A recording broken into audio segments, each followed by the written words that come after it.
नमस्कार, ड्रायव्हिंग भावमध्ये आपल्या सर्वांचं स्वागत आहे।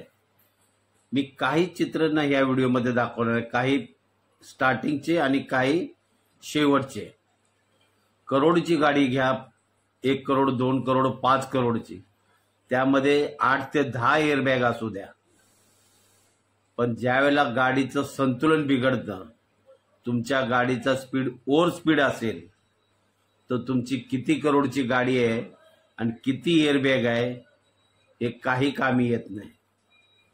व्हिडिओ शेवटपर्यंत बघा, नक्की तुम्हाला या व्हिडिओमध्ये आपल्याला काहीतरी बोध घ्यायला मिळेल ना। पहिला हा व्हिडिओ बघा तुम्ही। तो चाओ 300 मार 300 मार भाई के तो 300 मार आओ पेल आओ पेल आओ पेल आओ पेल हाई करता है ना, हाई करते हैं नहीं, कम से कम 290 होना चाहिए। 290 ले लो जितना पेल सकता है। आओ आओ दे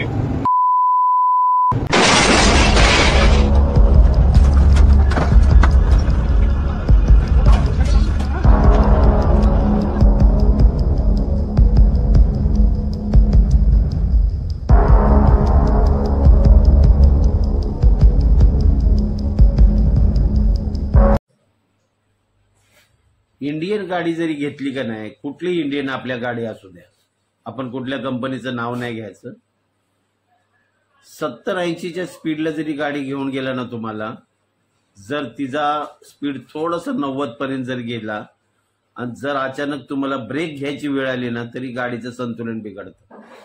मग इम्पोर्टेड गाडी घ्या, करोडोच्या गाडी घ्या, इथे मी नाव घेईन त्या गाड्यांचं, BMW, मर्सिडीज, बेंटली वगैरे कुठलंही घ्या, खूप सेफ्टी गाडी असतात, वोल्वोच्या वगैरे सगळ्या, कितीही एअरबॅग असू द्या, पण ज्या वेळेला गाडी ओव्हर स्पीड बोलायचंच नाही, ह्या ओव्हर स्पीडच्या पण बाहेर 230 आणि ते अजून काय बोलतात व्हिडिओमध्ये, और पेल 300 तक होना चाहिए। याला पैशाचा माज पण म्हणायचं नाही, याला मस्ती बोलायची, म्हणजे स्वतः मरण ओढवून घेणं। 230चा स्पीड म्हणल्यानंतर विचार करा, आपल्या देशामध्ये एक्सप्रेस हायवे असू द्या किंवा साधारण हायवे असू द्या, कोणी कधीही कुठेही कधी कसाही युटर्न राईट टर्न मध्ये थांबतात, कुठेही रस्ता क्रॉस करतात, त्यामुळे 230चा स्पीड म्हणजे कमालीचा झाला। ज्यावेळेला किती गाडी, इथे तुमचा पैसा आणि एअरबॅग काही कामी येत नाही, तुमच्या गाडीचं संतुलन बिघडलं, काय झालं अखेर शेवटी 4 जण होते या गाडीमध्ये, करून अंत झाला त्यांचा।